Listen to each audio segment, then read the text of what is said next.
भाज्या तर तुम्ही बऱ्याच वेळा बनवल्या असाल. कधी चवीचे दाणे आणि बटाट्याची भाजी अशी मस्त केली आहे का एकदम हॉटेलसारखी. तर थोडे दाणे पाडून घेतले, 2 बटाटे कट करून घेतले, कांदा, अद्रक, लसूण आणि खोबरं कट करून घेतलं. थोडे खडे मसाले असे मस्त असे भाजून घेतले, काढून घेतले. आता हे कांदा आणि खोबरं पण मस्त असं खमंग भाजून घ्यायचं. थोडंसं तेल टाकायचं आणि जे खडे मसाले आहेत ते हलकेसे असे कुटून घ्यायचे. नंतर आपल्याला हे वाटणमध्ये टाकायचे आहेत.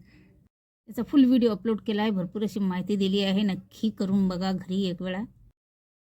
एका मिक्सरच्या भांड्यामध्ये हे सर्व आपल्याला टाकून घ्यायचं आहे आणि पाणी टाकून अशी पेस्ट तयार करून घ्यायची आहे. गॅसवरती कढई ठेवली, तेल टाकलं, जिरं टाकलं, थोडी मोहरी टाकली आणि वाटण टाकून मस्त हे फिरून घेतलं. आता यामध्ये थोडेसे मसाले, लाल तिखट, हळद, चवीपुरतं मीठ घालून जोपर्यंत वाटणले तेल सुटत नाही तोपर्यंत कंटिन्यू फिरून घ्यायचं.